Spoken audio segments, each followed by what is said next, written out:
I committed D3, it was a huge ego dagger.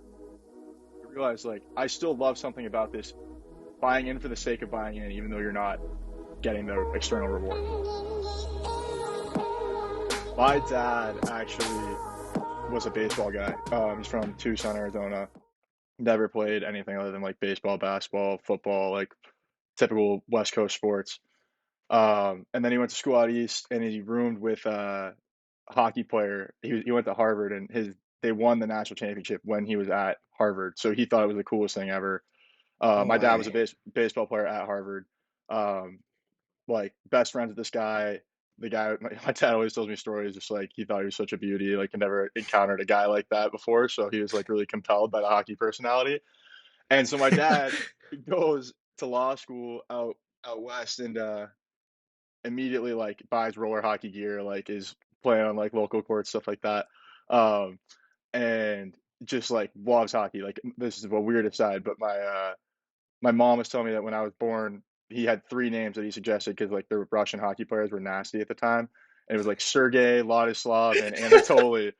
And my mom was like, "Are you fucking kidding me? Like, we're not gonna name this kid that." Which thank God, because that would have been really tough childhood. But yeah. Anyways, so he starts playing roller, gets into like men's league. So I'm growing up in San Diego. Like I played little league, I played basketball, soccer, all of like the normal sports. But I always went to the rink with my dad for his like men's league games at like 11 p.m. In the middle of the week, and I was like 6 years old sitting there by myself. So at 10, my dad was like, "Hey, do you want to try?" Because I'd always pester him about it, and I said, "Yeah, like I'd love to try." So already kind of starting behind the eight ball at 10 years old, playing hockey. I mean, you guys know like people start skating Yeah. at 2. So I'm playing like in-house California, like the worst possible hockey that exists, and I'm the worst player that is on the ice. So that was like the start of hockey. And I remember the first time I played, like I was so bad, and I got in the car, and my dad was like, "How'd you think? Like, what'd you do? Or how'd you do? What do you think?" And I was like crying, like I'm so bad, I'm so bad. And he's like, "So you want to stop?" And I was like, "No, like I want to quit everything else. Like I want to play this. I don't know why." So I stopped playing literally everything. Like within a year, Wow. baseball, basketball, soccer, all done. I was like, And I'm gonna that's be a when you hockey were player. like 11 years old? Yeah. So about my Wow. 10 years old was my first year, and then 11 years old, I quit everything except for hockey. Wow. And I was playing. So like that first year was in house. Second year I was on the Squirt B team. Um, yeah, because that would have been yeah. Second year Squirt B team, second year, and then next year was tryouts for Pee Wee Double A, and I had met all these kids who were on the Squirt A team last year. They're my boys, like tightest friends, and every single guy from that team, we all moved clubs. They all made the Double A team, and I made the Single A team, and that was just like again like another like tough moment. I remember with my dad, he was like, "You have two options. Like you can quit, you can keep trying." So I played a tournament, got pulled up. I was still the worst player on the team, but like played Double A. Then the next year we moved to another year Pee Wee Double A, and then Bantam Double A, Bantam Triple A. This is all San Diego, like local youth hockey. Um, and so Bantam Triple A, we moved up, and we were terrible. Like I think we played 54 games and we won two, maybe. And I was still like, again, I was playing like my coach had a conversation with me where he's like, "Hey, I think we can move you to defense. Like you could be a lot better at defense than a forward." And then later I found out that in that conversation he had spoken with another coach and said like, "Yeah, he can't generate anything offensively, and like maybe he'll be able to get the puck off the glass, like if he's playing D." So they put me back there thinking I was just dust. And then that summer, so summer of my freshman year of high school, going into my sophomore year of high school, I was all the AAA in California folded, completely gone. Wow. So, or it's not California, sorry, San Diego. So San Diego Yep. Gulls, the team I play for, always folded. They took it away from us because we won fucking 2 games out of 54. Like they're like, "You guys don't deserve Mm. AAA. You're terrible." So all of my teammates, who at the time were like a lot better than me, um, were going to prep school, going to play Yep. for like Fox Motors, like 16 AAA teams, stuff like that. And I talked to my dad and was like, "Hey, like, what are we gonna do? Because I still want to like college hockey's been my dream. I want to play college hockey, D1, NHL, all that stuff. Um, and obviously, like, if we stop playing AAA, like, you're kind of just at that age. it feels like you're conceding to like not take it seriously anymore. Right, right. So he's like, I don't know, it's really expensive to go play for these other teams, and like we're having a really honest conversation where it's like you're not very good and they're not that interested, which is not even to be funny. It's just like we're talking Yeah, yeah. openly, and we were talking about like different ideas. And at the time, there was a WSHL team in San Diego. Do you guys know the WSHL, like the Yep. word, Yeah, the Oh yeah, yeah. yeah. WSL Hockey League? Okay. Um, so my club coach was an assistant coach for that team too, and he was like, "Yeah, maybe like it's an option if you want. Like we could sign you. You can be like the seventh defenseman, eighth defenseman, whatever. Like you'll probably be like basically an affiliate, play 10 games, whatever, and then you'll be home and you can skate." And I was like, "Hell yeah!" I went to my dad. I was like, "All I want to do, stay home. I'm gonna commit to like doing me, just trying to get better at skills." And I worked with this skills coach who's like unbelievable, Noah Babin, great guy, played for the national development program back in the day, like played at Notre Dame, played in the AHL. Like he's like one of my biggest mentors ever, great guy. Um, but yeah, so I committed like I was going to work with him at like multiple times a week the whole year. And the idea was like, we're not going to LA, we're not playing for the Kings, so I won't be driving back and forth, won't be spending all that money. I can commit all my time to just trying to get better. Um, and so that spring I started doing that. And I like for 6 months, this is like uh, my freshman high school spring into the summer going into my sophomore year. 6 months, it was like I was at the rink, no joke, 12 hours a day, every single day. Like pack a lunch, drive to the rink 5:30 in the morning, stay until like 10 p.m. And was just if I wasn't skating, I was lifting. If I wasn't lifting, I was shooting pucks upstairs. Like I was just a rat. Like no one saw me that summer. It was crazy. Um, and I'd probably never been paler too. It was pretty funny. But so and like again in San Diego, like every kid's going to the beach, every kid's doing all that kind of stuff. Yeah, So yeah. I was a freak, like I was weird, not only the only kid at my high school of 3,000 kids who played hockey, but like I also was just never around. So it Yeah. was like that was weird. Anyways, come to the fall, it's still the it's still the WSHL. I'm still going into that, and the plan is still like I'm gonna be a defenseman. I'm not gonna play much. I show up to camp. They're like, "Oh wow, he got a lot better." Like the whole thing was I could never skate. I was a really bad skater, and I started to be able to skate a lot better because this guy just like completely transformed me. And they're like, "What's your at forward?" And I went out for the first game. Uh, I had 4 goals and an assist and we won 6-2. So it was kind of like, whoa. I remember getting all these texts like my old coaches saying like because it was the same night that Austin Matthews made his NHL debut and he Oh, scored four really? goals. You remember? So Yeah, everyone yeah. was like, "Oh, like you're only on track for that," like all this shit, and it went to my head obviously. But I was like genuinely, I'd never been good, so I was like, "This is so cool!" Like I wasn't even cocky about it. It was just like I was so excited to be like valued. Yeah, And so yeah. that weekend I kept going. I mean, WSHL, it's terrible hockey, but I had 14 points in 3 games in the first weekend. Um, so it was like my whole hockey career in literally a summer was completely different. Like I had now had a completely different outlook. I thought like null teams were starting to talk to my coaches. Um, it felt real.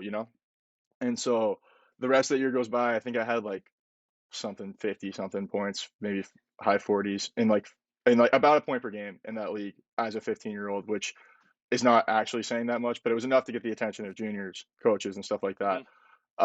Um, and I actually remember that year because that was the eligibility year, like on January 1, Mhm. coaches can call you. Um, I was at a showcase in Vegas for on Christmas or like the Christmas weekend for that league, and there was 3 college teams that were D1 there. It was Air Force, AIC, and Quinnipiac, and they had this conference. I'm sitting in the front row, like like trying to thinking I'm putting myself close to the coaches so they'll want to talk to me. And one of the Quinnipiac coach came up and was like, "Hey, we're really surprised. There's actually like someone here I think we're going to reach out to and talk to." And I was like, "Wow, like whoever that kid is, that's gonna be so fucking sick." Like Quinnipiac, that's unreal. And 3 days later, my phone rings and it's from Connecticut, and I like answer it, and it's the coach Joe Dumais from Quinnipiac. I was like, "Hey Mason, how you doing? Like, just want to reach out. Like, saw you at the showcase, like really impressed. Want to start talking to you, have a relationship, whatever." And I said, I'm still a sophomore in high school because I just panicked and I thought I was gonna get like kicked out of the NCAA, and he hung up. He just hung up right there, and I was like, oh Oh my my. fucking god. And no text, no anything. Like it just conversation gone. He ended up calling me back on January 1, which was a pretty cool moment because that was something that we'd always like all my friends would talk about. Um, and just to like, get that call Jan 1 was pretty cool. It never turned into anything. I took a visit. Um, I that's that later that's so that season goes by. At the end, I got drafted by Muskegon, and like that was like the fifth to last pick in the USHL draft. Um, and I took the visit right before camp, and I remember they were saying like, like we're gonna watch you at camp, see how it goes, like all that kind of stuff. And I didn't play very well. The relationship fizzled. But anyway, it's just a cool moment from the WSHL.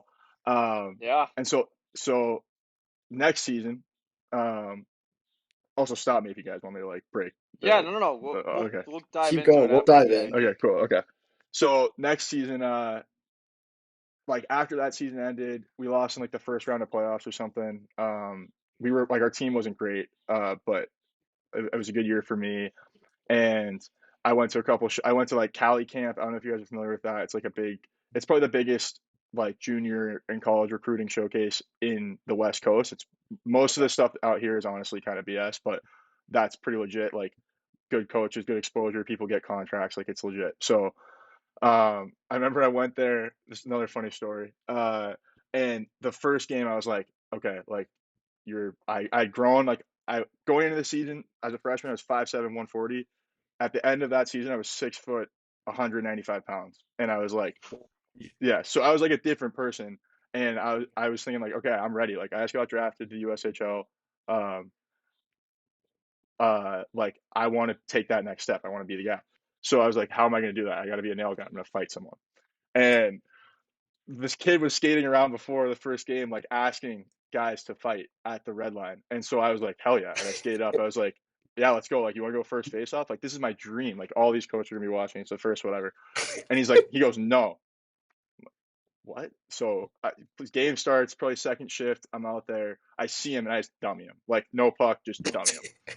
And he's on the ground and he's like trying to get up. And I just cross check him back down to the ground again because I'm like, I want to like fight. Let's go. So then he finally gets pissed. We get to fight. It was great. Um, I had a cage on. I took the helmet, like the cage off. It was great. And after the game, I remember like the coaches like come to the locker room, like, can I see 3? Can I see like 21, whatever? Yeah. Yeah. Yeah. And like there was like 4 or 5 coaches from like the SIJHL and like the SJ, the MJ, like those gritty like Canadian leagues who were all Oh like, yeah. hey, like, we didn't see the game, but we heard you like fought and scored a goal, so like here's a contract, which is pretty funny. Um, so yeah, that whole showcase goes by. It was pretty cool. I got to talk to the Portland Winterhawks in the dub. Okay. Wanted Yeah. to like they offered me an affiliate contract, which was really exciting. As much as like I've always been a college guy, like just to have that moment was pretty cool. And my buddy was going through it at the time too, so he was talking and it was just like a cool moment to feel like I was good because this kid, I don't know if you know the name, Josh Kroll, he's at Minnesota State. He was like the best Okay. kid always as an O1 in California, and to like be kind of like alongside him was a really cool moment. Um, and so, anyways, uh, at that camp, I got a contract offer from the Boston Junior Bruins, and I had been talking to the Corpus Christi Ice Rays in the Null for a while. Um, and so after that camp, I got drafted to the U late, late. But like obviously, I'm hoping to make the team. So I go to camp with Muskegon and I tell like the Junior Bruins and the Ice Rays like I'll talk to them after, depending on how it goes. I didn't make the team. Um, so I called Corpus and they're like, yeah, like we want to draft you. We're gonna draft you and come to our like camp just to come out, and we'll see you skate. And because you're in the area anyway from Muskegon's camp. And the first shift of the camp, I like tried to hit somebody and just folded my ankle in half, and I just like couldn't play the rest of the camp. And they ended up not drafting me, which I'm not to say that's why or like whatever, but Yeah. um, so that ended up not being an option that year. Um, they wanted me to come out to training camp, but there was no guarantees. And my parents were like, "You're in high school. We're not going to send you somewhere and then have you get traded a bunch of times." So I ended up signing with the Junior Bruins.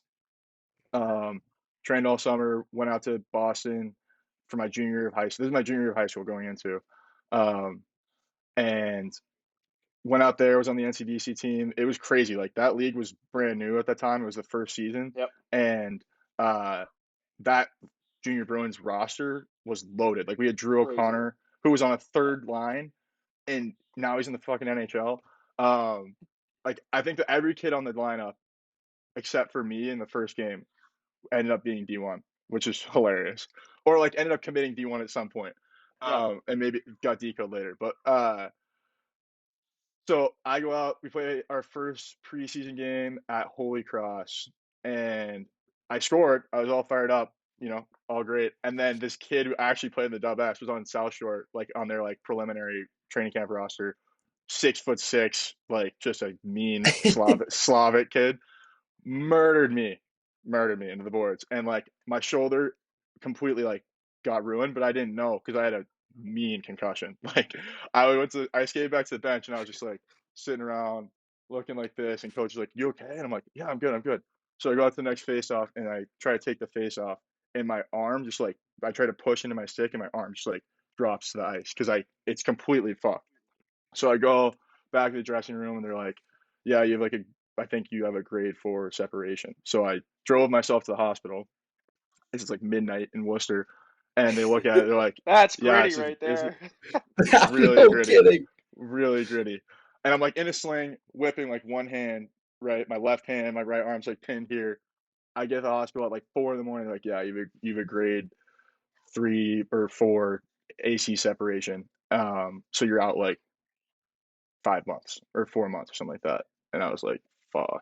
So I'm out now at Shrewsbury just going to school and like not doing anything for 4 months, like all first semester until Christmas.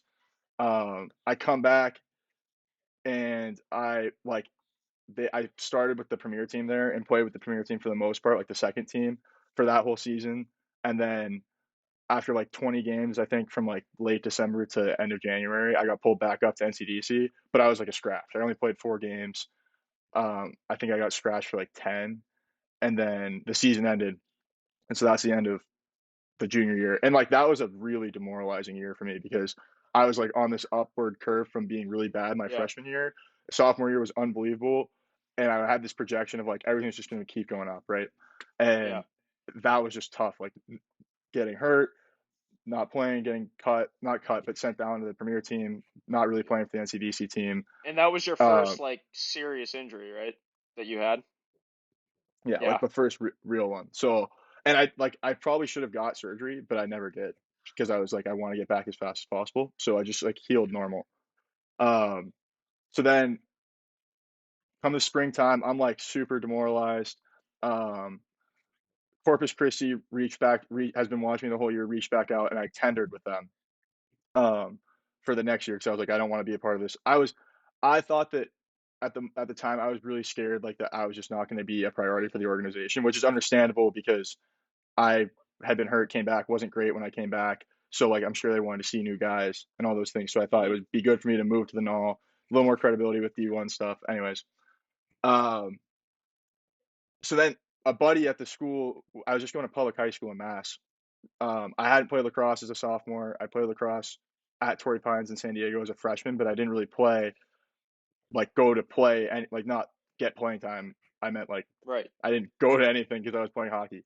So this kid at Shrewsbury was like, "Oh, I saw you played at Torrey Pines because it's kind of like a good national high school for lacrosse, and Shrewsbury was just a small public school in Mass." He's like, "Do you want to play for us?" And I was like, "This would be so fun, I just like this hockey season was brutal. It'd be cool to play on a high school team, like have the normal experience." So I did, and I was like a face-off attackman because it was such a bad league. Like I I had like 60 something points. I don't even like, and I was Oh. never good at offense in lacrosse. Like no left Yeah. hand, no left hand at all. Like always been a face-off guy. Couldn't do any of that stuff. So I would like take the face-off, run down, pass it off, get a new stick, come back out, play attack. And it was so fun. It was honestly the best, like in high school, probably the best sport experience I had of any year because the guys were great. Everyone took it seriously. It was competitive. Like the schools all went. It was really small field. So that was awesome. And at the end of it, I started to get some college interest for lacrosse where there's like schools like UMass Lowell, like low end D1 schools, but UMass Lowell, um, Hartford, who's not a team anymore, Quinnipiac, schools like that were reaching out to my coach and saying, hey, like we would really be interested in this kid. And in that league, that was like a really big deal because not many guys play college lacrosse from that league. Right. And it was just cool to get that interest. And I took a visit just to see it one time. Um, but at the end of the day, I was like, I'm going to Corpus Christi. Like, I'm not, this isn't like a serious thing. So um, I left, went to Corpus for the summer, or went home for the summer, went to Corpus, and got to Corpus and was kind of like, okay, I'm a senior in high school now. Like, I'm not a double rookie, like 15-year-old. Like, I'm ready to play juniors. Let's go. And I get there. I was the only tender. So they brought a new coach after all the tenders and draft picks were there, and they or got tendered and drafted. Um, I was the only tender or draft pick to make the opening night roster out of like eight Holy. tenders Wow. and 12 draft picks. Yeah, because this guy was like scorched earth. He was he used to coach the Charlotte Rush, and Okay. I think he Crothers? owns. Was it Ryan Yeah, Wait a yeah, Crothers? second. yeah, yeah, yeah, yeah. And Oh you were my there, so God. you must have been there with Sam Best then too. Yes, yes, yeah, Yeah. Okay. All right. yeah. So Okay, That's just Crothers was your coach in Corpus. yes, nail gun. Like he does not fuck around. That guy's insane. So another crazy story. Training camp. We get there first night. It's like, um, he has these like huge packets of rules, which I'm all for that stuff. I love like the discipline, like hard O, whatever people think like it's like that kind of things, but it just gets me going. So I'm all fired up, and it's like you got to make your bed at the hotel that we're staying at for 2 weeks. You got to like breakfast is at 5:30 every morning. Be down here at 5:25, and I'm just sitting there like, and but a lot of guys are like rolling their eyes, obviously, because it's ridiculous. And first morning, it's like 5:30. Everyone's in there like bleary eyed. He's like, all right, let's go. He checks four kids' rooms. One kid didn't have his bed made. Gone. Like, gone. No way. Yeah, gone. So everyone's like, oh, okay. That's how this is gonna go. So training camp was not anything outside of that, nothing crazy. Like we skated a lot. A lot of guys cycled through. Like I think we maybe had like 55 guys come through at training camp. And Yep. sounds by the about end Sounds right. like a null roster. of Yeah. yeah, yeah. But it was great. Like for me, I was doing well. I was playing. I was excited. Like the guys who were like, I was kind of like making a core group of guys who looked like they were gonna play, and it was awesome. Um, so that's in a training camp. We have like our final roster. We drive to Omaha. No, we have opening weekend in Shreveport. Play opening weekend. I had a blast. It was unreal. I mean Shreveport. I don't know if you guys played in the Null, but that rink is unbelievable. Like those Yeah. fans are crazy. You walk past it, like it was sick. And then going into the next weekend, we drove through Omaha and we picked up like 10 USHL cuts on the bus. So we had like 38 guys on the bus or something like that going up to That's the most Minnesota. null thing I've ever heard. It's so Oh. stereotypical. I had the most stereotypical like initial null experience I think that you could have. Oh, also that I don't know if you saw because you guys know some bestie that brawl in preseason against Lone Star. Oh Remember yeah, that? yeah, yeah, Yeah. yeah, yep, Yeah, yep, yeah. So like my first ever null event against another team is a bench clearing brawl. I wasn't even on the ice and they kicked me out. Like they kicked me out of the game, suspended me for the next game, and because I wasn't even playing. I wasn't even for the fight, which was I was really rattled about. But I tried to. I think it was because I tried to hop the boards to get on the ice for like yeah, there's yeah. in the clip you can see like my leg swing over and Crowder's like horse collars me and grabs me back and he's like you fucking pussy kid like just yelling at me, which I deserved it. That's stupid, but I was just fired up. I was the only kid on the team with a cage too because I'm 17, so I was wearing a bubble and he's like you can't get out there like whatever. So Omaha, we pick up the guys, drive to Minnesota. We're sleeping like if I'm sitting with my legs out in front of me, there's someone sitting directly in my like crotch, leaning up against my chest, back like that, because we have so many guys in the bus. Like all the beds are full. The rookies are sleeping in like a 6-man like reverse human centipede situation on the couch. And then there's like people laying on the floor. It's crazy. Like as many people as you can fit in that bus. We get to Minnesota and I had a great showcase. Like I only had like 4 points or something like that in the time I was in Corpus, but I had three of them in the 4 games at the showcase. So I was Yeah. juiced. I was like a second, third line guy going both ways. Talked to a couple schools. It's great. Um, then I And now went back to this is what, 16-17 season? Or 17, 18. 17-18. 17-18, Yeah, okay. yeah. So then coming into, we go back, we drop off like 11 guys, or like the bus is like emptier right on the way back because everyone's getting cut and like sent home. I'm fired up because I'm like, now I just get more room to sleep. It's great. Um, so we drive home to Corpus 28 hours straight, no stopping. Um, I move in with my billets, and it's like I'm honestly pretty excited. I have like pretty optimistic view of everything. My family comes the next weekend. I scored like the still probably the coolest goal I've scored in hockey. The first game they were there, and um, I thought I was like on a great track again. Started talking to some schools, like Army was because through Crowther's great connection with Army. My Yeah. advisor was telling me like, a couple other schools.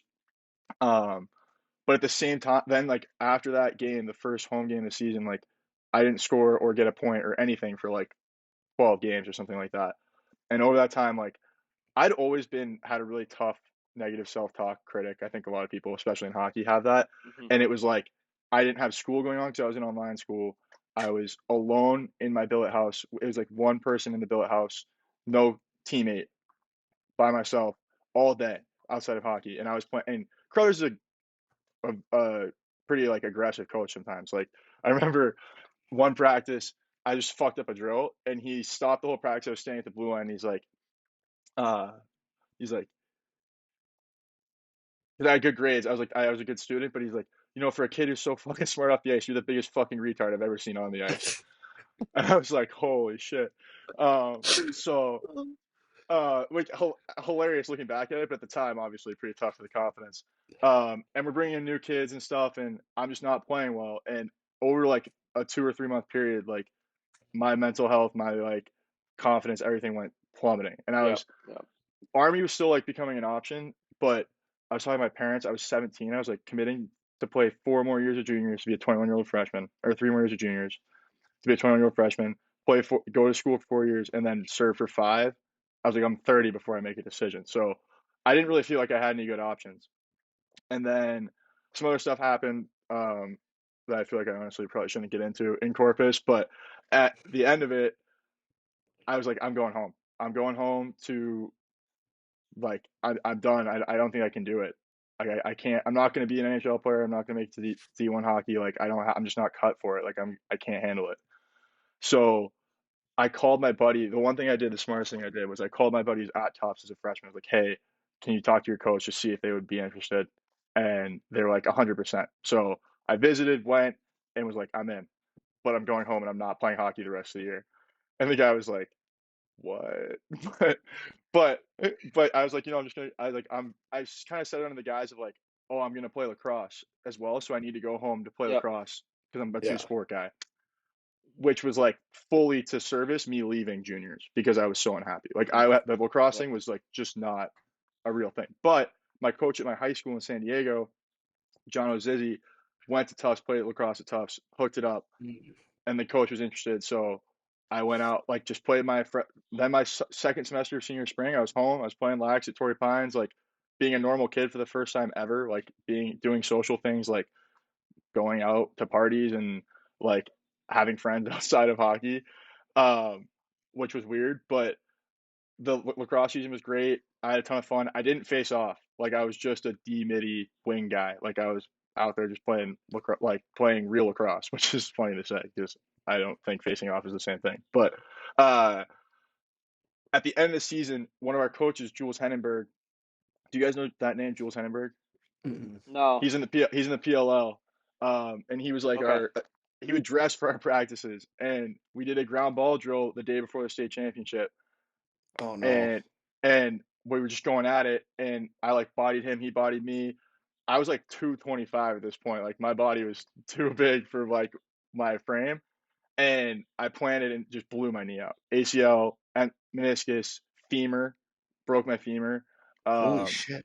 yeah, and so missed this. I tried to play like the next day because I thought it was just my ACL, and like it was stupid. Like I was running, I like couldn't even run. So like I was out there for 2 minutes in warm ups, and then I just like didn't play. Obviously, then I got surgery, found out everything that was wrong. Couldn't walk for 2 months.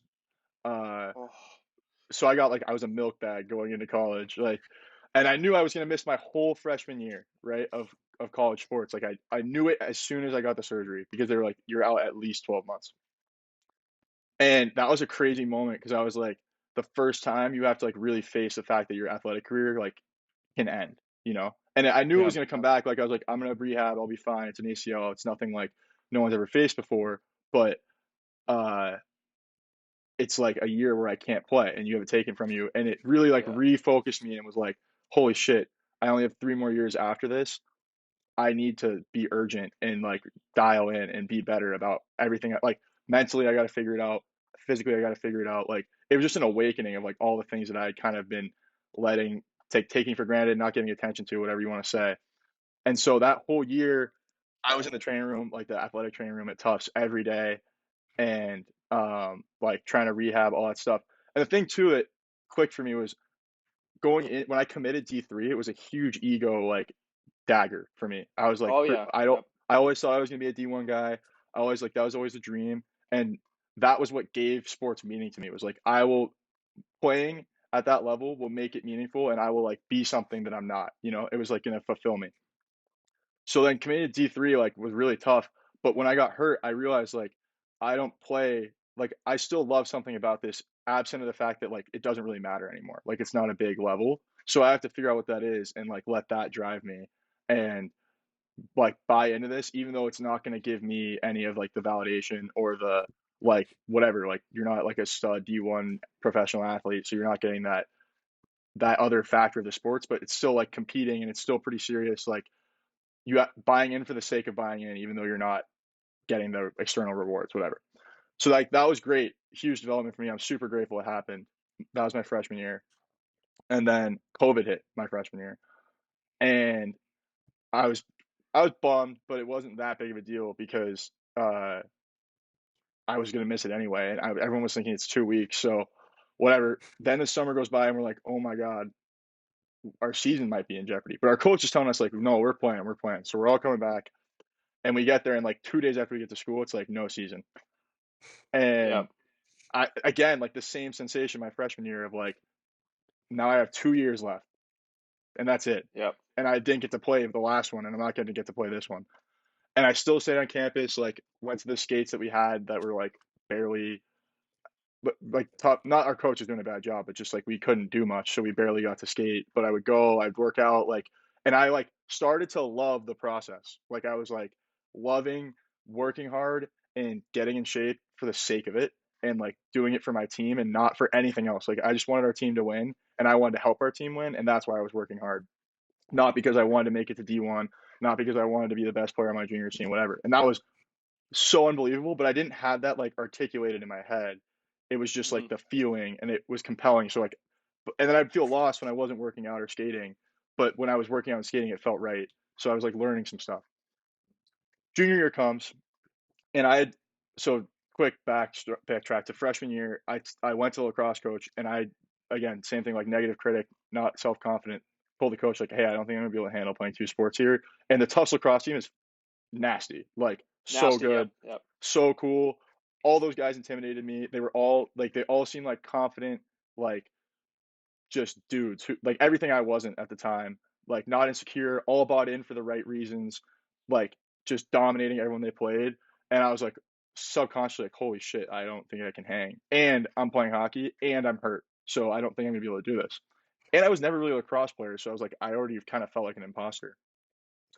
So I went to the coach and I was like, hey, I can't do it. I'm sorry. And Coach D at the time was like, that's sad to hear that, but he didn't know me. It wasn't a huge deal. Like he just took me on a word from his friend who was a coach at Hmm. Torrey Pines. So he was just kind of confused, but all good. So sophomore year, I didn't play. The lacrosse team had a season that year, and they had 10 games, and they went undefeated to the Final Four where they lost to RIT in that's 2021. And they lost by two, and they faced off at like 30% that game. And I remember like seeing that and being not thinking like I could have helped him, but I was like, damn, that's a bummer. So the next fall, I come back and a couple of the captains from the lacrosse team like pulled me aside. Like one was at a party, one was at a bar, like one was in the weight room, and they were just like, "You have to come back. Like you have to play. I don't know if you're any good, but we need more faceoff guys, and we need you to like we need another faceoff guy. We only have two right now, and we lost last year because we didn't have a faceoff guy." And at Holy. that So how did they know that you were a face-off guy at the time? they knew I played in because I was there freshman year and I was around. So Okay, like okay. so because I was around the team for like 4 games went before COVID hit. Before you Um, talked to him. before I talked to him, and I Okay. talked to him the day COVID hit. So it was like No horrible timing way. because I never needed to have that conversation. It, and so they knew I was a faceoff guy in high school. They didn't know if I was any good. They weren't like, "You're going to save our team." They're just like, "We need more faceoff guys. You got to come back." Um, and it was something about it. Like I was terrified, but the hockey team at Tufts, like, I mean, I'm sure you guys know where we play at the Mullen Valley Forum. Have you guys seen that Yeah, rink? yeah, yeah, Yeah, yeah, it's yeah. tough, and like we were bad. My freshman year, we were ninth place. My sophomore year, we didn't play, and the culture was like not in a great place. And I was like, this is not fulfilling. Like now, as I'm progressing to like wanting to win, wanting to be a guy who like wants to win for the sake of the team, like those developments that I was saying, it wasn't the same on the hockey team. Like everyone on the hockey team, for the most part, not a chirp at those guys at all. My freshman sophomore year, it was like we're playing because it's fun and like it's gonna help us get a job because like being a student athlete helps us get a job because the experience like the rink is so bad. The if you're driving to every practice, you practice like 7:30 p.m. like, and you're at this great school, so that stuff looks way better than the hockey experience, and that Yep. shifts everyone's priorities. No one skates in the summer. The best players are always the freshmen, so it was just this like tough thing. And to me, I was like playing on the lacrosse team. I don't know if I can play. Like I'm not going to be good. I don't think. But just being a part, competing with that team and helping to do anything, even if it's just like upping intensity in practice to help them pursue a national championship will be like worth it. So I went to the Hmm. coach and I was like, "Hey coach, like I understand I quit. I would love to come back. I'd be in any capacity you need me and just help you guys in any way." And I thought he was going to say no. And he was like, "No, I mean you're not going to make you're not on the team. You have to try out, but um yeah, like we'll take you're welcome to come back and try out." And well, normally with the lacrosse team, you have to like be with them the whole fall, all winter, working out, Yep. doing all that kind of stuff up to tryouts to try out. So the only thing that I got that wasn't the normal tryout process was I was playing hockey, so he let me do that and then come back and try out. Right. So I came back and uh in February after so that hockey season we finished where we finish. We finished in eighth. We made the quarterfinals. Got absolutely rinsed by Colby at Colby. It was like 5-1. And I remember the end of that game. I went to the athletic trainer and I was like, I don't want it. Like I will not go out like that. I don't. I'm not saying we're gonna win the NESCAC. I'm not saying we're gonna win even the quarterfinal. But when I play next year, we're not losing like that. So that Yep. was like the end of my quarterfinal. And um, then I went back with lacrosse and was trying out lacrosse right after hockey season. I haven't put on cleats in like 4 years. Shin splints like fucking crazy. Like my wrists are like breaking. I also when I faced off last, it was knee down. So like I'm Yeah. used to knee down motorcycle grip, all that shit. And now it's stand up neutral grip, which is a whole different ball game. And I'm getting rinsed like by everybody in every capacity. I can't throw with my left hand. I can't win a clamp. There's a kid who walked on and never faced off before, and he was beating me at face-offs. Like I was getting rinsed at everything. Practice, I was dropping balls, but I was going hard. Like I was just like, I'm just gonna go hard because if I don't make the team, you know what? At least I tried. I made the team. I don't know how. And the first like 2 months of the season, I didn't play. Never got like I got in when we beat teams like 28-5. You know, they like start cycling the bench. Like I would be like the fourth faceoff guy out of four to go take faceoffs, and um, I didn't get in at all for the first like 10 games. I think I went in like when we played like Stevens and The first face off I ever took, I pinch popped forward, ran down, hit the crossbar, and I was like, oh my god, I'm good. But then I lost the next three, and like, yeah, I was like, well, okay, maybe I'm not good. Uh, so, anyways, the season progresses. I'm getting better though. Like my catching and throwing is still pretty bad. When I run with the lacrosse ball, I still don't look like I play lacrosse, but my face-offs are getting a little bit better. Like I'm starting to compete. I'm beating the third guy, who was like the walk-on. I'm starting to beat the Mm. second guy. I'm competing. Like at least I'm strapping it up and just doing some stuff with the best guy, and like making him uncomfortable. So we played Middlebury at like so. Oh, sorry. We played against Union at Tufts my junior year, and they beat us, and that was like they dominated us. We played really bad, and it was a big like holy shit, like we got to get our shit back together because we were the number one team. Like everyone thought we were going to be really nasty, and we lost to Union, so they're a good team too. But we had to like it was a big moment. Like practice was like really intense the next Yep. day. Coach was pissed off. We played Middlebury that weekend, who was like they were mid pack in the NESCAC at the time, and we were losing face-offs like crazy. And they tried the first two guys. They put me in, and I go like 50%, I think. So I did better than the other guys, but we were losing by like 7 or 8, and we ended up losing by 7. Game ends, and I thought, well, maybe I just put myself in the rotation, like I just did pretty well, and the other guys are losing. No, next couple of games don't play, uh, but we start winning again, and then we're playing Hamilton at Hamilton, and they uh, it's like a tight game. It should not be tight. They put me like again, we're losing faceoffs. They put me in. I start winning faceoffs, and that's like the start. Like I got the second half of that game, and since then, the rest of the season, I was either in the rotation. I was in the rotation for the next 3 games, which are the first 3 games of playoffs. And my first career start was in the NESCAC championship, and then Wow. I and then I Holy. started.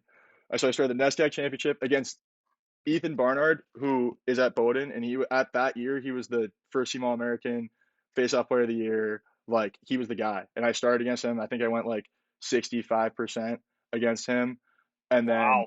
went like Damn. 60% on the game. So I was like all juiced, and then I started. I didn't play. This is hilarious. They rested me for the round of 32 NCAA. They didn't dress me. Like it was like me and like Joe Murtha, who's like the stud 5-year starter, and Mac Bradle. And I was like, dude, I've played 2 games. Why am I resting? So I didn't play. And then the next game was round of 16 against St. John Fisher, who had the first team All American Faceoff Player of the Year, Joe Post, who that morning signed with the Chrome in the PLO. And Wow. I'm like, I'm in my head at this point, I'm like, I'm not very good. I just work hard and I like compute. So I'm like throwing up before the game, like profusely, like terrified. This team's like projected to win the Natty. I'm the starting faceoff guy, and I'm going against this guy, and I won. Like I don't know how I went like 60 something percent. It just like went well, and that was crazy. And then we played Salisbury in the 8. I did pretty well in that game. I think it was like 50 something, 58. And then we played RIT in the final or the final four, and we lost. And I went like 67 or something like that. And I was just like, but I didn't feel confident, and I was like, at some point someone's gonna expose me. Like I'm just getting lucky, and I don't, I'm not confident I'm gonna do it, whatever. And yeah, so that's the final four.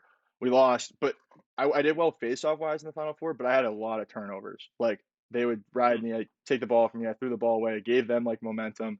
And I remember after that game, like I like felt like even though I looked like I did my job on paper, like I had actually contributed a lot to their like juice because they came out and they put like 10 on us real quick, and a lot of it was off turnovers on faceoffs and stuff like that. And after the game, I like went back to the field alone and just like was sitting at the faceoff X thinking like, not this is not happening next year. Kind of same thing as with hockey. Like I like whatever it is, I'm not going out like this and not letting the guys down like that because Mm. it was about them. Um, so then my senior year going in, I was a captain of the hockey team my junior year. I got named the captain. I was the only senior my senior year. Um, and I really just tried to like, you know, implement some of the things I learned from lacrosse. And we had a ton of freshmen. I was the only senior. And the first part of the year was pretty rough, but we ended up doing pretty well. Down the back half, we like finished in sixth, which was our best finish in like 7 or 8 years, and played the quarterfinal, lost in OT. I scored the tying goal with like 3 minutes left in regulation, and we ended up losing in OT, which is, you don't win the game. It's not a better result, but I definitely was like, at least we went out like swinging, and it wasn't just some like Yeah. shit game where we got pumped. And then going to LAC season, like I thought it was going to be like, we had this other kid who was really good last year and he's going to be healthy and back. So we're going to probably split time or something. And I couldn't play the first 2 games. And then he got hurt in the second game. And they're like, Mm. you're starting against Amherst first game. Again, same feelings I had before of like, I'm not ready for these. Like, I'm going to get exposed, whatever. And I did well. I won like 60 something percent of faceoffs, but I had turnovers again. And I went to my coach after the game, was like, I'm sorry, that will never happen again. Like all I'm doing all this season is trying. I don't want to be a liability. And he was like, okay, like we just won and you went 65%, like you whatever. But for me, I was like terrified. I was like, I don't want to be like that again. And so I committed to like I'm gonna do everything I can in my last season. This is my last season of sports. I'm done as an athlete after. All I want to do is be able to say same thing I said for hockey that year. I'm leaving it all out there, and like Mm-hmm. I'm and it's all for the sake of like my hockey team and then my lacrosse team. Like there's no after, there's no pro, there's no whatever. All I want is to know that like I gave it all for these guys because that's what it's all about. And that was such a cool feeling because it was the first time where I was like had some confidence because I was like, it's not about me anymore. I know what I'm doing. All I want to do is produce for these guys and like give my best effort for these guys. And I need to get in a headspace where I can do that. So I didn't have as much difficulty with like self doubt and talk and all that stuff. It was just like, it's all about these guys. I don't have any future in the sport. It's all good. And then we played. So then a couple more games go by. The kid still hurt. Like the kid who I thought was going to be like our starter, and I was going to be like kind of like 1B to his 1A. But was still hurt. And we played, what game was it? Union, I think, in like the 5th game of the season or 4th game of the season. So it's my 3rd game or 2nd game. Mm-hmm. And it's our rematch, grudge match, whatever. And he's coming back for that game. Like he pulled his hamstring, so he's coming back to play in that game. And he doesn't do very well. And we're sort of splitting reps. I'm doing really well. And they just like let me take over. But like the second play of the game, or not second play of the game, like one of my earlier faceoffs in the game, I dove to try to check somebody and I fell on my wrist. And I like got this huge turf burn down my leg and huge turf burn down my ass. So I didn't really feel the wrist at first. I just kind of kept playing. And I ended up like, this was the pivot moment for lacrosse, I think. I scored a goal to start the 3rd quarter that ended up being the game winner, which I was like, now I actually think I can play lacrosse. Like because you score a goal and you're like, okay, I can do this. I can run around, pass, catch, whatever. And so I did that. We beat Union. It was a great game, unbelievable. And then I woke up the next morning and like legitimately my wrist, like I couldn't move it. It was like completely locked. And I went in, and the other kid's hurt now too. So like me and the like our 1A 1B face-off guys are hurt. And I'm like, hey, like I don't know what happened, but I woke up this morning, my wrist won't move. And my trainer's like, oh no. So I missed 2 days, 3 days of practice. We played. Who did we play on Saturday? We were playing. I think we were playing Stevens. It wasn't a huge game, but like we were playing some team on Saturday, and they're like, we're gonna rest you for practice, and then we'll try to get you playing on Friday, and then get you going for game on Saturday. Friday, my wrist is still like completely locked, so they just tape cast it up like completely. Like I put like this horse tranquilizer lotion on it. Like I bought it from Chewy.com. It's like literally for horses, and I put it all over it. And You definitely I learned couldn't. that. You must have learned that from Null South for sure. Oh yeah, oh yeah. It was partially North South, partially this kid Matt Lane, who was just a psycho on the lacrosse team the year before, and he used it every day, every single day on his feet.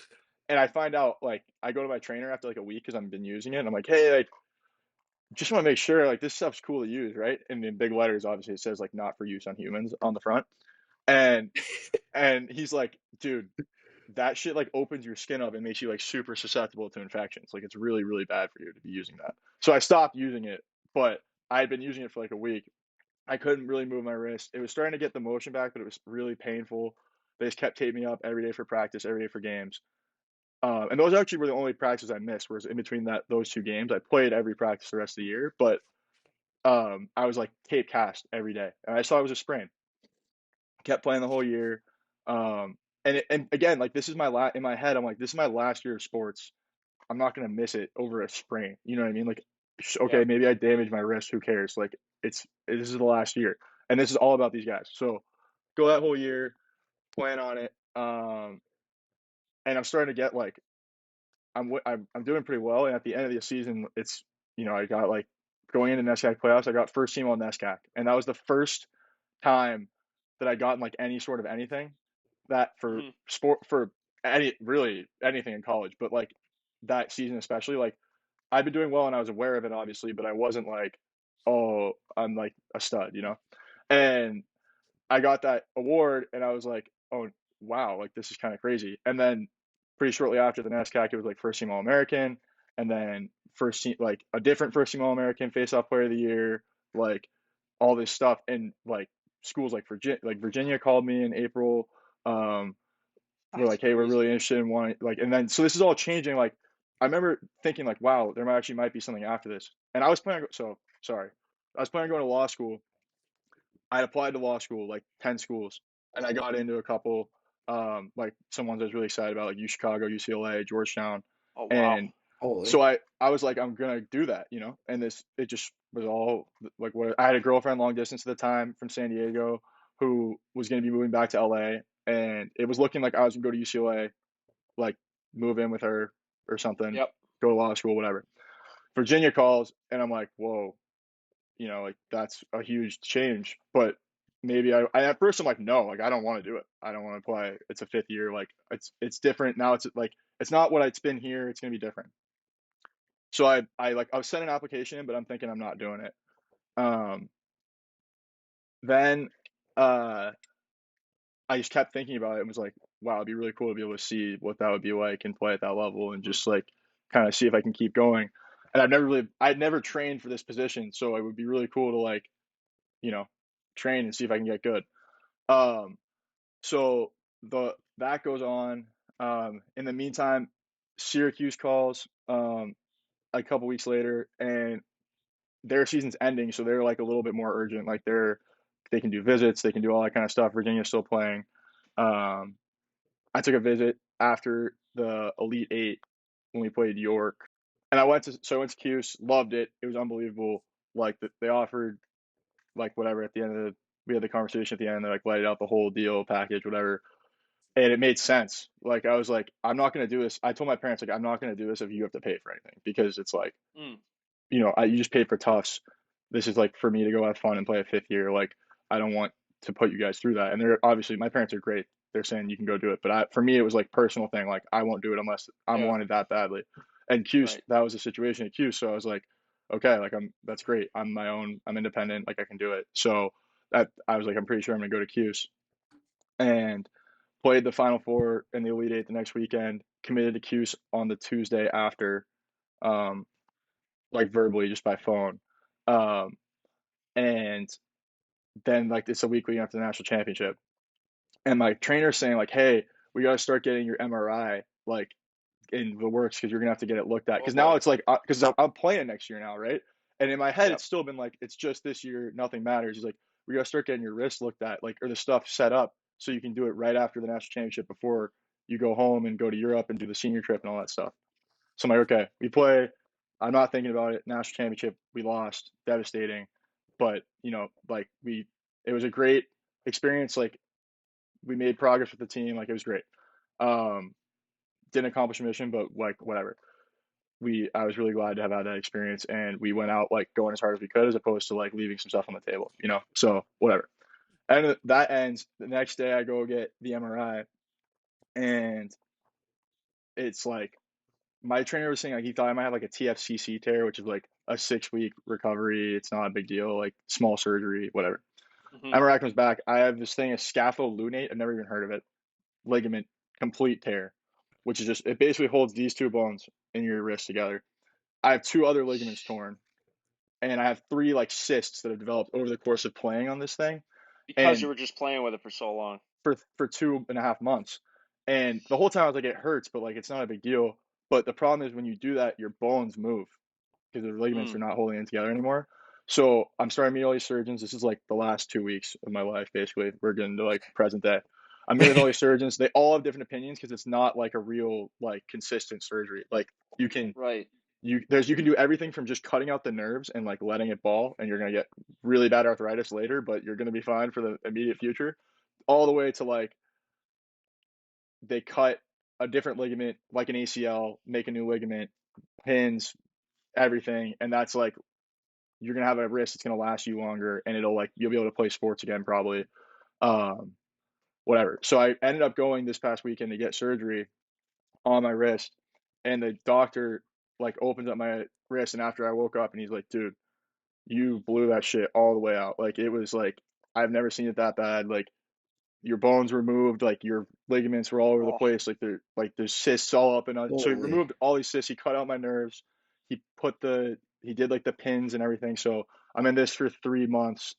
Um, holy shit. and then I have rehab for a week or for a month to get to like pass and catch and stuff. And then I got a month until I can face off. But yeah, so that's like kind of the whole journey to the present day. Jesus It's Christ. kind of long winded. So, but yeah, Yeah, no. Oh my Holy. God. There's a lot. So There's a now, lot going on there. Yeah. yeah, Jeez. Go yeah. ahead, Dylan. so you're still set to go into Syracuse next year once you're rehabbed, once you're healed, once you're healthy. Yep. Yeah. So I called Coach Holy Gate shit. after surgery, just like, hey, I want to give you an update. I told him I was getting surgery. I told him I didn't know what it was going to be because there's always different prognoses. The good news is the guy was like, it's the best repair I've ever done. It's going to be great. It's going to heal right. Your wrist is going to be great. It's That's just good. you're just gonna have to battle for 3 months, like kind of rehabbing. It's a pretty painful process, um, but you're gonna be good at the end of it. So yeah, still set to go to Syracuse. Wow. Holy. That's Yeah, unreal. that's Well, a that's awesome. that. Congrats. Yeah. Thank you, thank you. Yeah. Yeah, good on you for that. I mean, that's a crazy journey, especially like considering how far in you were with hockey. Like I feel like most people that get to that sort of stage, you drafted to the USHL, you play in the Null. Just well, actually, first a little background. Dylan played what 4 years in the Null? Yeah, Where three, at? Yeah, three and a bit. I was in Brookings for a stint before they folded and or moved, I guess, and then I was with the Generals, Northeast Generals for 3 years. Okay, yeah. yeah, So yeah. I And then know Joey and I both know the Null. yeah, yeah. I was with Dylan with the Gens for like a year and a bit.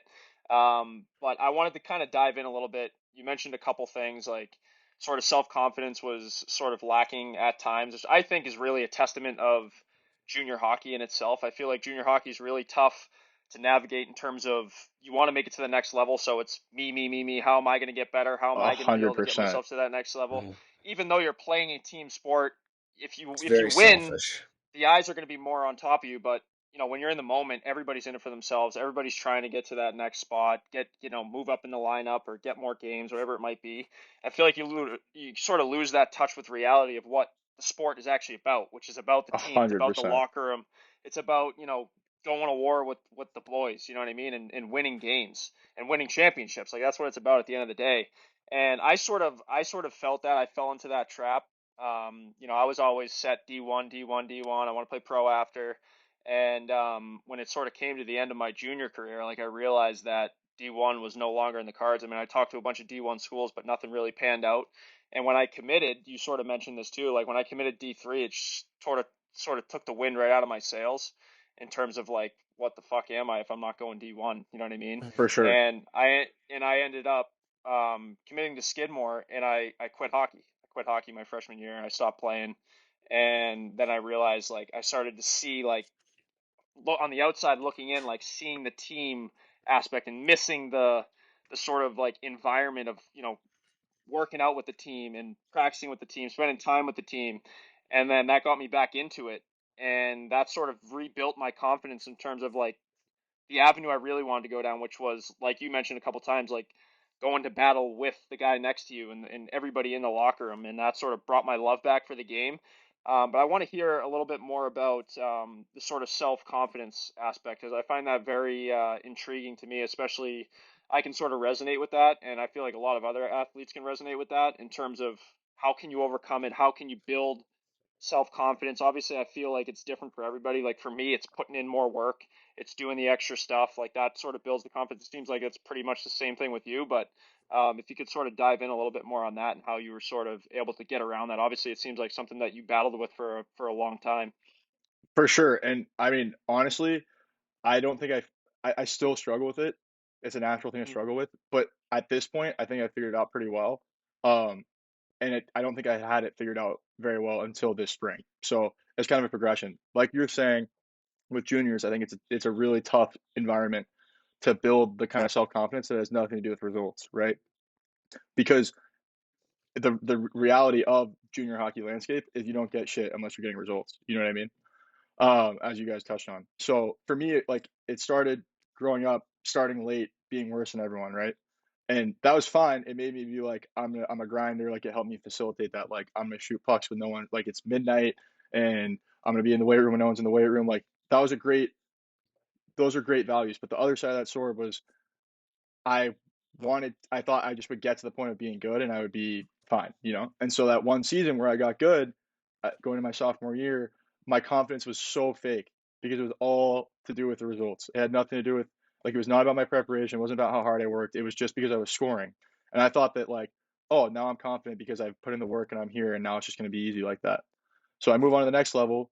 And obviously, I talked about my time in Boston. I talked about time in Corpus Christi. It wasn't happening like that, and it was still all tied to the results and perception and other people and all those things. Mhm. And so it was. I had no self confidence. It was all dependent on what was happening.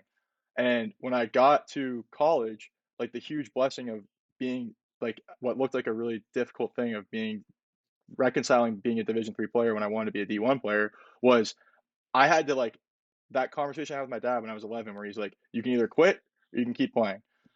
I, it was like, what am I going to do? And I didn't quit, and I was unhappy for a long time. I was like, still not happy doing it, still didn't have confidence, still thought I was a loser or whatever. But I had to think to myself, why are you still going? You know, like why do you want to play? And that Division 3 environment, like slowly made me realize, like I just want to give like life is short. You just want to give like it sounds like a cliche, but cliches are cliche for a reason. Like you're gonna die if you're gonna do something. You might as well give everything you have to it and be able to say Mhm. like I was 100% present. I wasn't letting other things detract from it. I enjoyed that experience as fully as I could. And so those 3 years, like slowly building like hockey, I was like, oh, I'm just gonna work really hard, enjoy working really hard, and try to feel like I'm being a good teammate. And it wasn't perfect, and there was definitely like self doubt at times, but it was building that like foundation of real confidence that has nothing to do with results. Yeah. Um, and then playing lacrosse, that was like a almost a one step forward, two or yeah, it was like one step back, two steps forward kind of situation because that was a whole new level where I was like, these kids are really good, and Mhm. I'm very nervous to fail them, you know. And that first season, Yep. the only way I did it, every game, I was nervous all week. I didn't believe myself all week, but 2 hours before every game, I would go to my trainer would leave an ice bucket. He didn't know what it was for. He thought I was icing myself in a shower, in the away shower. Like I was like, my teammates can't see me like this. They need to see me confident because I'm like the guy who starts the game off. I take the face offs, whatever. Those 4 games, I was like, I need to be the guy. So I would go and I would like turn the cold shower on and I just start talking to myself, like saying all the bad shit that I was hearing, like um what in my own head, what I thought other people were thinking, like, you're gonna fail, like someone's gonna see, like you're gonna get exposed, you're not actually this good, you're gonna let your team down, all that stuff. And then I would dump the ice bucket and get in the cold shower, and it was like, now you're not allowed to do that. For like 5 hours, you gotta just be the guy. And I would walk around and just put on the show of like, I'm ready, I'm confident, like, and that's Mhm. I mean, on that team, like that was the persona I had. They thought I was just this like big dude who like I'm like, I'm a pretty thick, like strong guy, and they thought that I was just like that. And I was just putting it on for them because I wanted them to win and I wanted to be that guy for them. And then the final step was this senior year. I knew I wasn't fully like earning and owning my own confidence because I was doing that routine to get myself in the way. You know what I mean? Like Yep. you're fabricating it, and that only lasts so long. Mm. And so I was like, what am I going to do? How am I going to get myself in a position to be able to like serve my teammates in the way that they need me to do that? Both the hockey team as the captain and both the lacrosse team as the faceoff guy. And it just came down to like I I can't let my ego and my fear of failing and my all of that stuff detract from my performance for the team. Like it doesn't matter if I play well or play poorly. It just matters that I did everything possible to be in the position to play as well as I can. And I know Yep. that being scared of failure, having an ego, caring about what other people think is going to make me play worse. So it finally like resonated. Like I need to get to a place where that stuff just doesn't matter anymore. And Tufts Lacrosse is a great culture for facilitating that. Like they definitely guided me to that point. We have these things, Tufts Lacrossisms, that we say all the time that like help reinforce those things. We culture like it could not be better. So it helped. It was this great environment to learn all that stuff, and it culminated in that senior year, like going to the national championship. I was less nervous for the national championship than I was for like the first game of my or like a throwaway hockey game in like junior year. You know what I mean? Like or a Yep. junior hockey game when I was a sophomore. Like all those games, I was more nervous because I was so scared about what other people were going to think and how people were going to perceive me and if I was going to achieve what I needed to achieve. And for the national championship, it was like I need to be as intentional and as present and as objective as possible today. I can't let myself think about my percentage. I can't let myself think about what the other team is thinking about me, what my teammates are thinking about me, what the fans, the 20,000 fans of the game are thinking. Like it's what my coach at Syracuse who committed me, like that would have ruined me a year ago. Like I had this expectation from this Yep. D1 coach who I'm committed to. Like I didn't care because all I cared about was my teammates and like doing what I can for them. And like to start the game off, I went 0 for 3 on the first three faceoffs of the national championship. And I was like, and we're down like 3-0. Yeah. Yeah. And I was like, oh my God. Like the thought goes through your head, right? Like you're gonna blow this shit. Like you are the face-off player of the year. But like people have been talking about it. Like that's a huge advantage for Tufts in this game. And you're 0 for fucking 3 in the national championship and you're gonna lose. And like that thought went through my head again. Much lower magnitude thoughts like that would ruin me before. And I was like, all I Yep. can care. I wrote every game I wrote on the tape I had on my wrist. It was just next one, next one. All you can focus on is the next one. You're 0 for 0 because what you did before, your Mm. percentage doesn't matter. The literal last faceoff doesn't matter. All that matters is this next faceoff. The next one, Hmm. you're 0 for 0 on the next one. You're always going to be 0 for 0 on the next one. The scoreboard always resets. And I went 15 for 16 on the next 16 faceoffs. So like, not to say like, not to say like, obviously it could go poorly, like that stuff doesn't only hold true because of the results, but I think that is a testament to like I often this year I need to figure out how to have some better starts, but I would have like some tough starts and I would be able to get out of them because it was no longer about well, am I playing good? Do people think I'm good? Am I winning these Yep. faceoffs? It was just about am I giving each faceoff of my team the best chance to get the ball? And the last thing I'll say about that is like the position of a faceoff guy I think is pretty unique in the sense that it's not a very cool position. It's kind of like it's not ridiculed because people are like it's not like I'm saying like I'm like a people make fun of me, people bully me. It's just like a funny position. It's not a lot of Yep. glory. It's not that cool. It's important, but it's not that cool. You don't score. Like your stick skills are bad. Like whatever. That's all the stereotypes. But that was also like it all feels like this perfect environment to learn these things because you're literally just serving. You're just giving the ball to your teammates, right? That's all it is. Yep. And so I fell in love with that. And like that concept permeated everything else I was doing in the weight room, outside the weight room with the freshmen, like the way I talked to my teammates, like how I would respond when a teammate beat me in practice, like am I angry? Am I saying good job? Like, am I bringing him up? Am I making him better? And so that was just like that concept of needing to do everything I can because this is my last season. I'm a senior. This team is so important to me. I love all these guys. All of those things, and just like it it came together in the way of knowing I had to be present and I had to be objective, and I couldn't let ego affect any of my thought process or actions. Yep. Yep. Definitely. And we actually talked about this. We talked about this a lot on a few other episodes, but on the last one we did with a trainer, he's a coach, and we talked about sort of trials and tribulations and just how that affects an athlete's trajectory.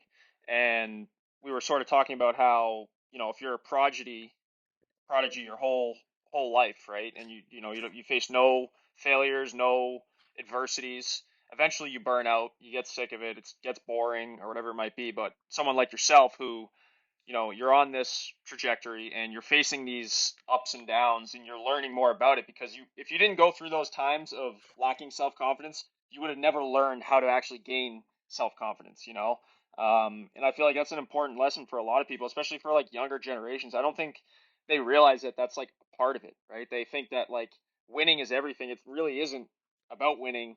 at all, as much as it is about learning about yourself through the process and how you can improve and how that'll actually affect the end result. And I think a lot goes into that. You know, social media is definitely a factor, especially for younger generations, about just about like the external pressures that there are about, you know, this perfectionism and you know, if you don't do this, you're nobody, you know, type of thing. And there's there's not enough people bringing to light what can come from failure and adversity. And it's tough to do because nobody wants to hear that. Nobody wants to hear that you're going to fail. Nobody wants to hear that, you know, you're going to get injured, you're going to tear, you know, an ACL or, you know, freaking destroy your wrist into, you know, pretty much blow it up at that point, you know what I mean? Nobody Yeah. wants to hear that. And it's just important. It's just as important as winning is, you know? Um, but yeah, Yeah, for sure. I think like on that point, like obviously when I'm going through those things, like I don't like it's also you don't want to say to the kids like it's supposed to be fun. You know what I mean? Like I don't want yeah, people to hear this and think that like when I tore my ACL, I was juiced, or when I found out I was have to get this surgery, like I was yeah, juiced. You know what I mean? Like obviously I'm pretty rattled and it's not, and like getting yeah. cut from teams, hearing bad things from coaches, not having confidence, like those things are not fun and they're difficult for a reason.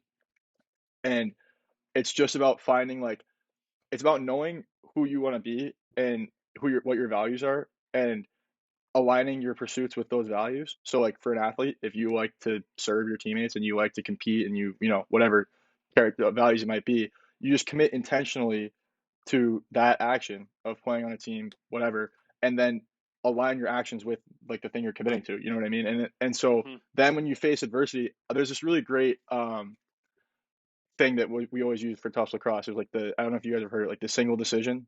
Have you heard that phrase?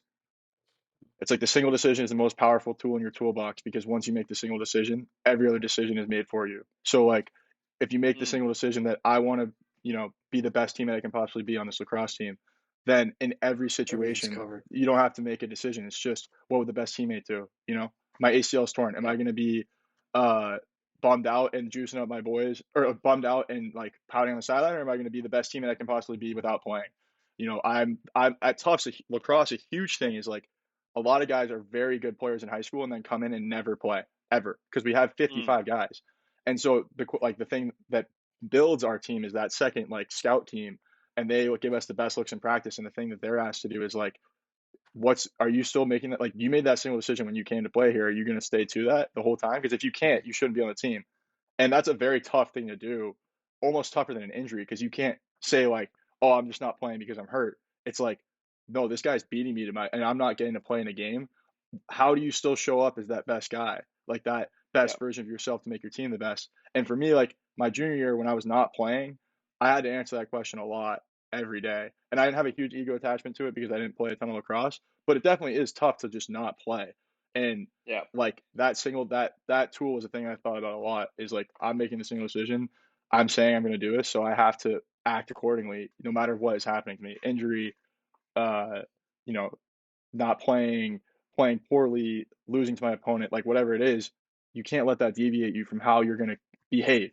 Your results might change. Like you might lose. You might not win the faceoffs. You might not score the goals. You might not get to Yep. play in the game, but you can at least feel good about knowing that like I made that choice and I stuck to it. And I think that feels better than any of like the good stuff, like genuinely.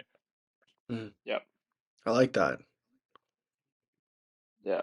Yeah. And you know, injuries, like we've had a few guests on that have been through some serious, like, injuries. I mean, oh, what's his name? Dylan, the coach at, Stanford. Stanford, 7 neck surgeries. Grant, right? I believe. Was it Grant? Yeah, yeah, it was crazy. It was like seven or eight or something like that surgeries, and he came back um, after pretty much the doctor was like, "Your career is over," and he came back and he was an All-American. Like it was just this crazy story.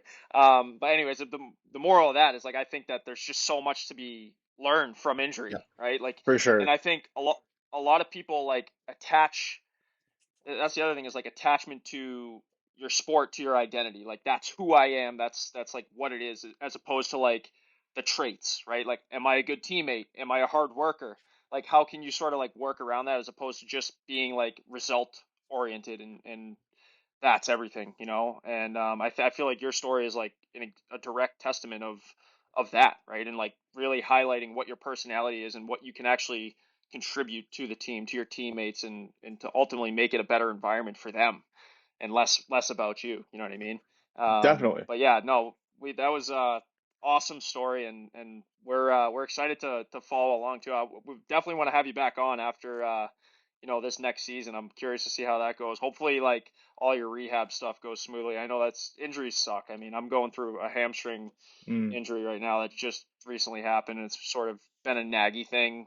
That's one thing with injuries is like once you have one bad injury, like that same injury is just it's always there in the shadows, just lurking, you know. yeah, especially But hamstrings. That's like what I was telling yeah, the kid who got hurt, the starter, or like the kid who I thought would be taking reps with me this year. He had a hamstring, and it just like he would be back one week thinking he was healthy, and then the next week it's just you can't like it's a tough one to rehab. So Yeah. yeah, yeah, definitely. But no, do you have anything else that you want to sort of add for now, anyways, up to date now, or no, I think we're all up to date. Yeah, I think I really liked what you said at the end there about like just like separating your identity from the sport. Like at the end of the day, it is something you do. It's not like who you are, and like in order to like be able to feel confident in that and still pursue it actively, like you gotta know what the values are. Like what is the core, right? Like the values, and then you yeah, realize you're doing it because it's aligned. I thought it was like really well said. So, but yeah, I'm up to date. I'll be going to Syracuse in August and starting to rehab with them and work with them, and then I'll probably miss most of fall ball, but season starts in January, so that's what I got circled on my calendar right now.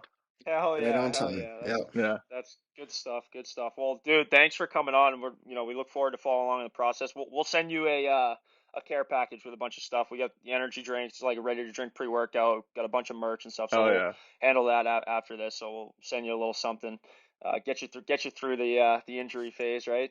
Thank you. But good luck with everything. We wish you nothing but the best of luck, and we'll be following along. And like I said, we got to have you on in the future. Eventually, we're going to turn this into an in-person podcast. So hopefully, maybe we could maybe do something at the end of next lacrosse season or something like that. We could come up to you or something like that and get a little in-person podcast going. Definitely, that'd be unreal. Thanks All for having right, me on. thanks, Mason. Yeah, of Thanks for Sure. course. coming on. Best Have a of good luck. one. Thank you. All right, that wraps up another interview of Behind the Underdogs. I was thinking about this too on the podcast. Is like while we were interviewing, I was like, we should have more hockey guys on. I try not to, just because like we know it. You We know what I play mean? Like hockey. Yeah. where we play hockey. So I But I feel find like the we don't. conversations better because we Yeah, relate, and like yeah, we we can relate click. to it. Yeah, yeah, no, 100%. And I was like thinking about that, and it's just like the stories he was saying about the null. Like, I know I only played in the null for a year and a bit, but um, like you still hear all the stories and all that kind of stuff, and it was just cool. But one thing I was amazed by, and it still like shocks me when he said it, is that he was drafted in the USHL. He was playing in the null when he was what 17, 18 years old, Yeah. and Crazy to say, like, he was started late, started at 10, and then to say, oh, he was so bad, he was the worst player, yeah, worst player in the Dub S team, basically an affiliate, and then all of a sudden he's playing in the Null before I did, and I played hockey my whole life and was like a, decent kid yeah, growing up, went to yeah. prep school, and he was playing in the Null, he played Null games before I did, I was Yeah, never yeah, drafted in the USHL, so pretty and to crazy, like, the turnaround yeah, he had. and to not play D1 after all that, and to end up making lacrosse your main Mhm. sport, like that's just a I know, total like 180, and especially crazy. after how long he didn't play lacrosse for, and then he just ends up like grinding through, and he gets better and better and better, and that's sort of that last concept we talked about. I feel is so important that I still struggle with really is like not attaching yourself to the end result, but attaching yourself to the process. Like I feel like a lot of that goes hand in hand with get 1% better every day. Like focus on that 1%. Like what are you going to do today to Mhm. get yourself better and like really falling in love with that in the process as opposed to like I'm going to win this, I'm going to be this. Like I feel like that is what lets you down in the end because if Mhm. that's all that you're shooting for and you get to that point and you don't get it, you see yourself as like I'm a failure, I'm a nobody, as when in Yep, reality like you made yourself this much better every single day and like that's what you can pride yourself on like but it's also if that becomes your identity, you have to stick to it. You have to like set your own standard. Like if you're the guy who works hard and you're grinding, you're working harder than everybody else, and you start to falter and you start to not work as hard, that's when you sort of you start experience maybe anxiety, depression, like all these things, because that's your identity. But that's controllable. That's a controllable. The end result is Mhm. not a controllable. You know what I mean? You Yeah. can control your work ethic. You can control your discipline. Hmm. Um, And but the difference I to it, found that like interesting. we touched on it, was just not letting the sport define you and Mm, separating your identity as a person from who you are as a yeah. player. Like, I mean, we're going through that right now. You went through it. I'm in that spot right now, like giving up the not giving up, but separating yourself from being I'm a Division 1 guy, you Yeah. know? It's Yeah. tough. Yeah. And I as soon as he said that about hockey and about lacrosse, really, um, hold on, my Siri just turned on. Dude, this is a joke. Um, I can cut that out. It's whatever. But when he was talking about, I don't know if it was lacrosse. I think it was hockey when he was like he wanted to go D1 and it didn't happen, and Yeah. he was just sort of like, I mean, we didn't really dive into it too much, but I'm sure he was lost. I'm sure he was like, who the hell am I? Like if I'm not a Well, when he D1 left hockey player. Corpus Yeah. partway through the Yep. year, I wanted to ask Yep. about that, but then we got talking about lacrosse and but yeah, that's crazy. Yeah. Small world too. I know. I know. Everybody knows everybody in Yeah. hockey too. Um, Yeah. but yeah, and it is tough. Like it's almost like when do you realize it? When does the thoughts become a reality? Like it can be a point where like you have some self-doubt, you have some, am I good enough to make it to this level? And but at what point is it like, okay, it's really not going to happen? Mm. Is there a point? Is there a point, or do you just keep going?